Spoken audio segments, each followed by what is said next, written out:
You're now watching Around the Horne, the weekly internationalist news update with author and historian Gerald Horne. Today is June 18th, 2025. Welcome everyone to the weekly series entitled Around the Horne, which is an internationalist news update with historian and Professor Gerald Horne. Dr. Horne's latest book, which was just released and is now available for pre-order on the International Publisher's website, and is entitled The Capital of Slavery, Washington, D.C., from 1800 to 1865. Dr. Horne is also a permanent guest on the radio show, The Horne Report, which airs on Black Power 96 Radio on Sundays at 3:30 p.m. Eastern Time, and Dr. Horne also hosts a radio show entitled Freedom Now, which airs on KPFK 90.7 FM in Los Angeles on Saturdays at 11 a.m. Pacific. And replays of both shows can be found on the Activist News Network. Dr. Horne, thank you for coming back on the show, and welcome back to Around the Horne. Thank you for inviting me. Horne, as we go around the horn, first we want to ask you about Israel's unprovoked attack against Iran. Israel's war on Iran continued into a sixth day today. It was reported earlier today that Israel's war on Iran has killed at least 585 people and wounded 1,326 others, while Israel says dozens have been killed and hundreds have been wounded in retaliatory strikes by Iran. And U.S. President Trump has threatened to directly target Iran's supreme leader Ayatollah Ali Khamenei and may be moving closer to ordering U.S. airstrikes on Iran.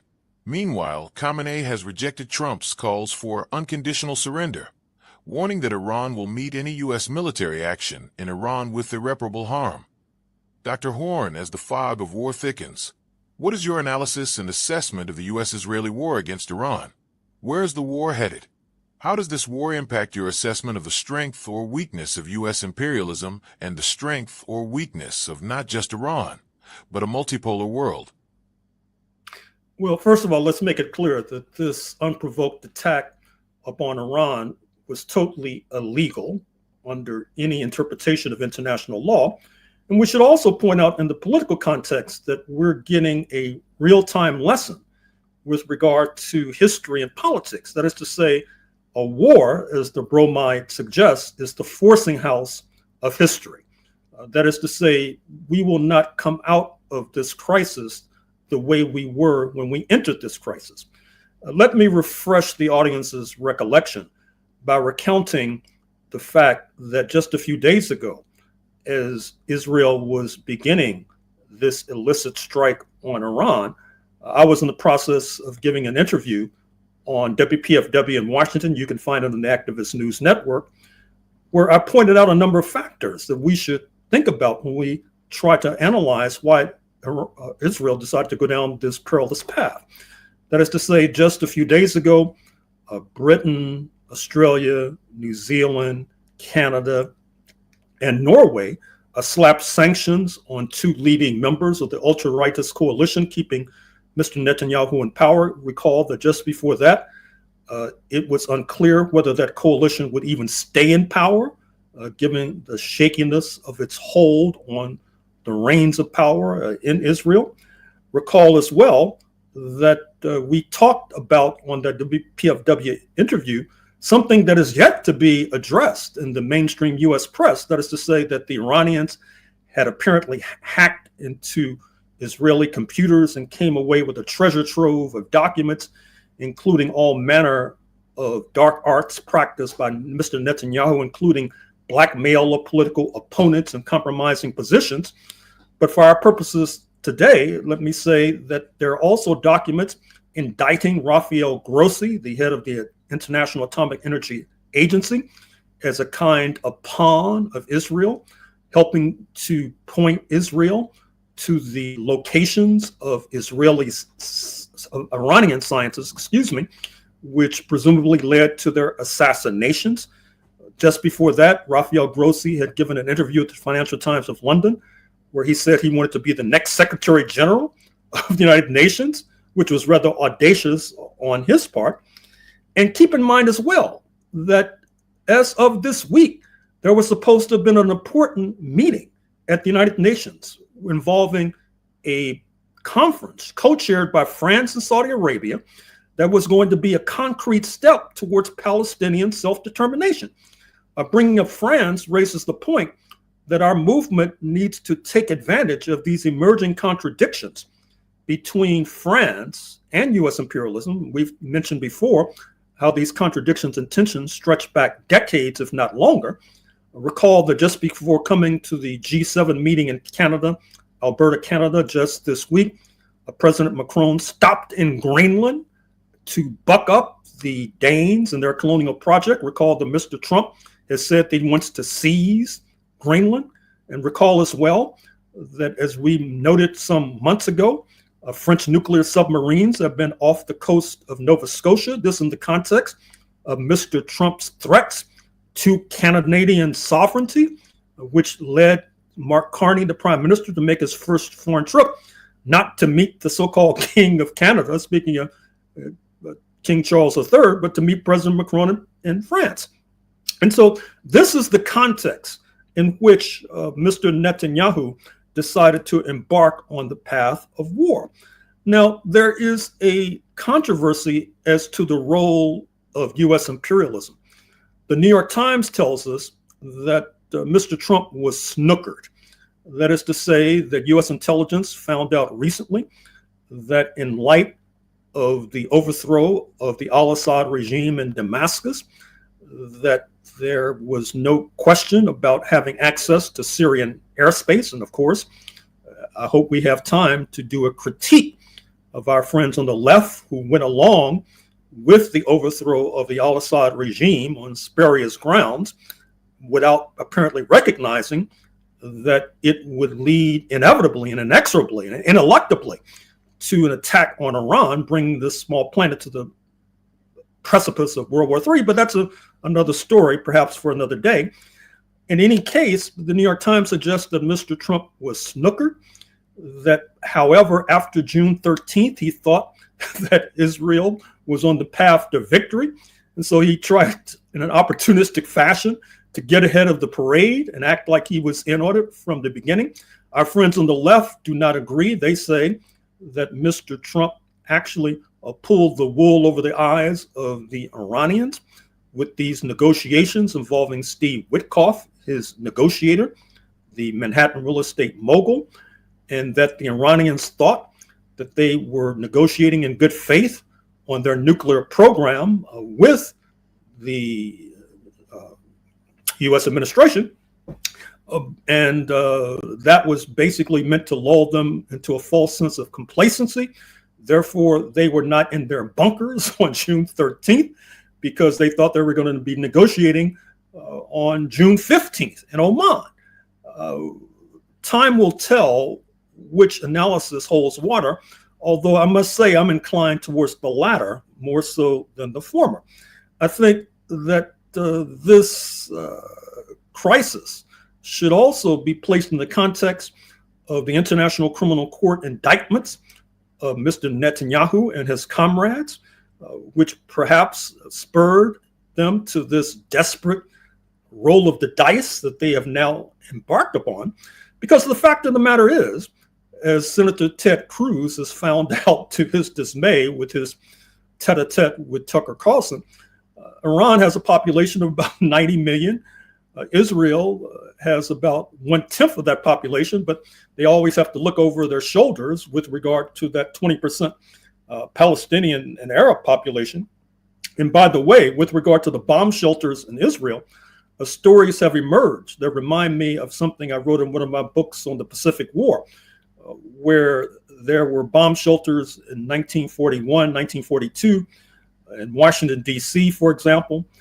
But they did not want Black people to be in the shelters in case the Japanese bomb Washington like they bombed Pearl Harbor, Hawaii. And so apparently Palestinians are not being invited into these bomb shelters that the Israelis have constructed for the Jewish population, which is the ultimate commentary on the identity politics of Israel. In any event, Israel has breadth, but not depth. I think that one of the reasons why we are staring at headlines suggesting that Mr. Trump is being asked, shall we say, by Israel, Mr. Netanyahu, to weigh in on their behalf, is because they are not able to engage in this lengthy sort of struggle particularly given the fact they're trying to keep the lid on in Gaza, particularly given the fact that their population is 1/10 the size of the population of Iran, particularly given the fact that their vaunted defenses, such as the Golden Dome and David Sling and the THAAD missiles installed by U.S. imperialism, are being shredded by Iranian missiles, which points up another advantage that Iran has. Israel is heavily dependent upon jet fighters to deliver payloads into Tehran, for example. Jet pilots get tired, for example. Iranians are dependent upon missiles of various sorts, hypersonic missiles, ballistic missiles that can be moved around to various sites, and you don't necessarily have to worry about pilots getting tired. And speaking of tired, obviously, Mr. Trump has to deal with the fatigue in the US population concerning these forever wars that also affects his base. That is to say, the conflict now emerging between the Zionist wing of the MAGA movement, Make America Great Again movement, which is symbolized by Miriam Adelson, the billionaire who funds Mr. Trump and Mr. Netanyahu. And then the other wing, as symbolized by the aforementioned Tucker Carlson, Steve Bannon, Marjorie Taylor Greene, who are not as enthusiastic about the forever wars, although, to be fair, they would hope, as Mr. Trump pre-June 2025 had suggested, that the United States should focus like a laser beam on China. That should be the conflict, which brings us to the next point, which is how will this conflict impact other forces? For example, will it benefit Russia and China because it'll be a distraction, just like the United States in 2001 wanted to focus on China, but then was, quote, distracted, unquote, unquote, by 9/11, the attack, we are told, by Osama bin Laden and his Confederates on New York and Washington, which led to the so-called war on terror, which distracted U.S. imperialism away from China. Recall that just a few months earlier, there had been a rather terrifying showdown between China and the United States before 9/11.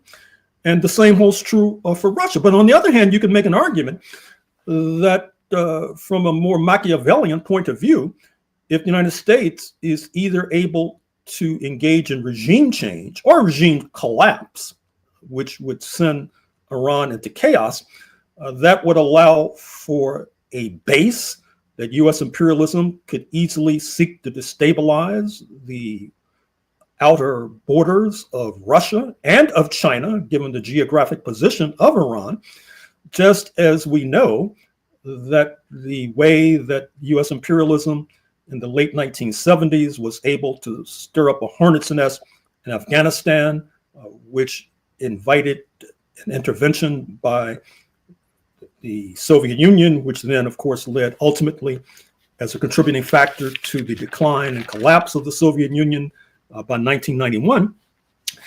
With regard to Turkey, a member of NATO, like the US left, I hope that they're ruining the day that they decided to overthrow the al-Assad regime in Damascus, because there are elements in Turkey that feel that if the Iranians are overthrown, if the Islamic Republic is overthrown, then they may be next on the hit list. There's no secret that the relations between Turkey and Israel are not necessarily ideal. And in that regard, with regard to media, other than Press TV of Iran and perhaps Al Jazeera, a TRT of Turkey has been a useful source for keeping track of what's going on with regard to this conflict. Certainly with regard to the Shanghai Cooperation Organization and the BRICS, with which the Islamic Republic has been affiliated, that is to say with both, they will be weakened, presumably, if the Islamic Republic is overthrown. I should also mention that Pakistan needs to be focused on, because there have been press reports that this neighbor of Iran has suggested that if Israel goes down the nuclear path, then Pakistan might unsheath its nuclear sword. I'm not sure how much credit I put either in the press reports or the veracity of that particular claim, although it is striking to note that the head of the military in Pakistan is supposedly meeting with Mr. Trump today, which is quite unusual and quite extraordinary. And this brings us to India, which has broken with Russia and China and the leaders of the SCO by expressing support for Israel. This is a very troubling and disturbing maneuver by Prime Minister Modi that I think he will live to regret. With regard to Cyprus, it's very interesting that Haaretz, the Israeli newspaper, has published a story that so far has escaped the attention of the New York Times and Washington Post. That is to say that Israelis are flinging across the Mediterranean to Cyprus. In fact, there are stories that suggest that Israeli planes might be taking off from Cyprus. And given the fact that part of Cyprus is under occupation by Turkey as a result of the 1974 intervention, I would be interested to know what Turkish Cypriots have to say about this collaboration with Israel. Speaking of which, Azerbaijan, the former Soviet republic, which has been quite close to both Turkey and Israel, supposedly is collaborating with the Israelis against Iran. And of course, this brings us to this point of alleged plans for Iranian collapse, because Iran has a substantial population of Azeri ancestry. I would hate to think that there is support amongst that minority for the kinds of diabolical schemes that are being executed right now by the regime in Baku. But that is something we're going to have to keep a close and careful eye on. Likewise, with regard to Jordan, the placeman of U.S. imperialism, apparently they're collaborating with the Israelis and the United States in terms of either monitoring activity in Iran or even knocking down missiles from Iran headed to Israeli territory. And of course, I've already mentioned Syria. And once again, we really need our friends on the left who supported the overthrow of al-Assad to go back and do an agonizing reappraisal. Now, I understand why Turkey might get caught up in backing Sunni extremists, al-Qaeda forces coming to power in Damascus under the guise of the de facto leader, al-Jilani, al-Shara. But why folks in the United States would get caught up in Sunni extremism, besides the easy explanation of ideological weakness, is beyond me. In terms of things to watch for, in addition to these conflicts between France and the United States, recall that as Mr. Trump was leaving the G7 meeting in Alberta, Canada, Mr. Macron said that he was going to try to negotiate a ceasefire. And naturally, Mr. Trump insulted Mr. Macron, saying he doesn't know what he's talking about, or words to that effect. And also in things to watch for is that a number of carrier groups, U.S. carrier groups, battleships like the Nimitz, are moving to the zone of conflict. Now, the Nimitz, which is quite old, is slated to be decommissioned, which opens the possibility of a so-called false flag operation. Some of you are old enough to recall what was not necessarily a false flag operation, but was quite dastardly in retrospect. That is to say, in 1967, during the so-called Six-Day War, the Israelis in broad daylight attacked the USS Liberty, killing a number of U.S. soldiers in an episode that is yet to be explained thoroughly, at least from the Israeli side. And so in order to drag the United States, perhaps unwillingly, reference what I just said a few moments ago about Mr. Trump being snookered or not, perhaps an attack that is dressed up to look like an Iranian attack on the Nimitz might be something to look out for. And I should also say that Israeli censorship also needs to be focused on, because of the strict and stringent Israeli censorship, to a certain extent, we're getting a better idea of how Iran is being exposed to attack more so than Israel, at least the United States of America. We know that the Israelis have been detaining journalists, for example, who are accused of violating their stringent rules concerning citizenship. And so we also need to ask the question and put it in historical context. That is to say that on June 13th, when you had this decapitation strike against the Iranian leadership, at least of the Revolutionary Guard and others, they also killed a number of the people that Mr. Trump's team was supposedly negotiating with about the nuclear file. And this reminds me of how the United States used to negotiate with Native Americans in North America. That is to say, in a much more audacious fashion, they would oftentimes invite Native American leaders to meetings and then fall upon them and scalp them and kill them. And so when you're killing the people you're supposed to be negotiating with, obviously it makes peace rather difficult. I should also point out that Israel, in many ways, has been involved in terrorism in terms of its attacks on Iran. That is to say, it's not just these jet missiles dropping payloads. There have been car bombs, for example, going off in the streets of Tehran. Now, of course, if the Iranians had executed car bomb attacks in Tel Aviv, that'd be called terrorism. But we know there's a double standard when it comes to matters of this nature. And we also know that the Israelis are not only collaborating with Azerbaijan, for example, they're collaborating with the so-called MEK, this anti-Islamic Republic faction that has been closely tied to former Trump lawyer Rudolph Giuliani. That's something we may want to pursue to see what Giuliani has been up to of late. So in any case, this is a monumental event. It may turn out to be a disaster both for the MAGA movement, for Israeli expansionism, and for U.S. imperialism. But in any case, I think it's fair to say that we will exit this crisis in a manner that will have transformed us indefinitely in a way that was not necessarily envisioned on June 12th, 2025. Dr. Horne, as we go around the horn, as we approach Juneteenth, we wanted to get your thoughts on this holiday. And before we turn the mic over, we wanted to note for the audience that if you want a thoroughly detailed understanding of the real and complete history of Juneteenth, check out Dr. Horne's book that came out in 2022, entitled The Counter-Revolution of 1836, Texas, Slavery and Jim Crow, and the Roots of American Fascism. Now turning the mic back to you, Dr. Horne, what is the historical and ongoing importance and legacy of Juneteenth in 2025?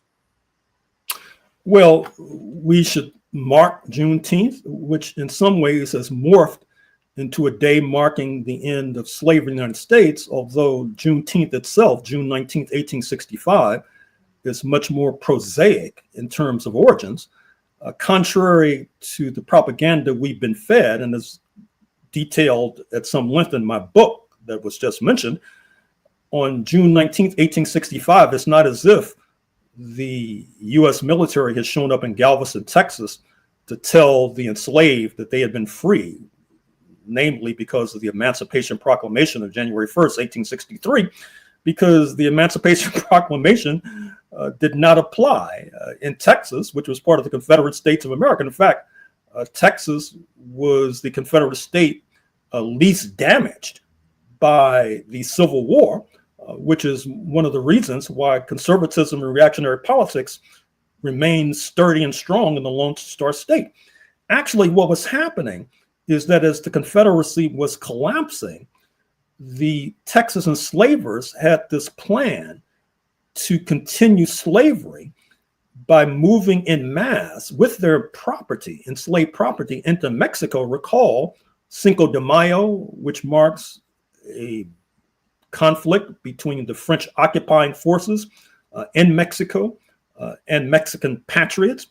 And so the idea was that the Confederates in Texas would bulwark and bolster the puppet regime in Mexico City, led by Maximilian, by moving en masse into Mexico.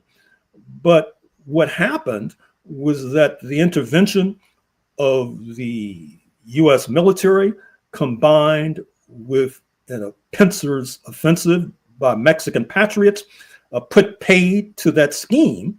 And interestingly enough, to fast forward to June 19th, 1867, that was the day that the Mexican puppet Maximilian was executed, which buried for, at least as far as I can tell, all time, this idea that African enslavement could be resuscitated in Mexico. And so that's one of the reasons why we mark Juneteenth, June 19th, 1867, which in some ways is more important than June 19th, 1865. But for further elucidation, check out that book on your screen. Horne, as we go around the horn, we also want to ask you about the No King's Day protests. This past Saturday, June 14th, millions of protesters across the U.S. took to the streets in demonstrations against the Trump administration, which was in stark counter-programming to President Trump's military parade in Washington. Similar protests took place in Canada, the UK, and other sites across the globe with the slogan "No Tyrants" instead of "No Kings." Dr. Horne, what is your analysis of the protests in the U.S. and across the globe from this past Saturday? And what, if any, significance is there regarding the choice of slogans in the U.S. versus the UK, Canada, and countries as well?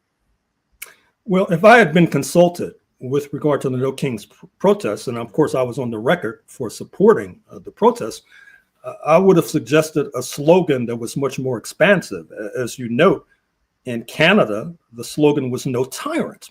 And I think that some of our friends on the left, they're engaged in this useless scheme of trying to resuscitate and revive the idea of left-wing white nationalism, because in many ways, 1776, the birth date of U.S. republicanism, was really the birth date of right-wing social democracy and left-wing white nationalism, both forces that are suffocating us to this very day.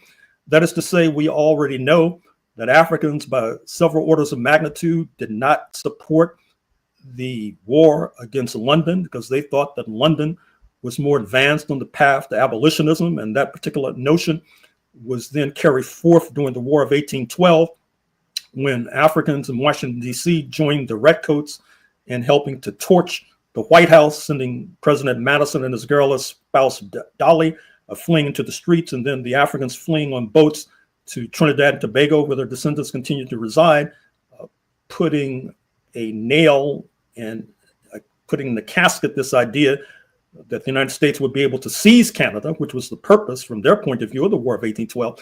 And so No Kings was not an all-encompassing slogan, as evidenced by the fact that it had to be revised when it migrated across the border. I think that a more unifying slogan would have been "No Tyrants." And perhaps if these kinds of protests are going to continue, I would suggest adopting the slogan "No Tyrants," more so than "No Kings," because Canada, as Canadians oftentimes will instruct you, it is a so-called constitutional monarchy, to use their term of art. And certainly where I'm sitting here in British Columbia, they're further on the path to social democracy than any of the 50 U.S. states, plus the District of Columbia and all the various colonial territories. And so I'm not sure, once again, if "No Kings" was the right moniker to use, but we can debate that further down the road. We state these facts only to let you know that those of us who are revolutionary, Pan-Africanists, is not because we love revolution. It is historically determined, and we have no alternative but to follow history and to use history for the benefit of our people.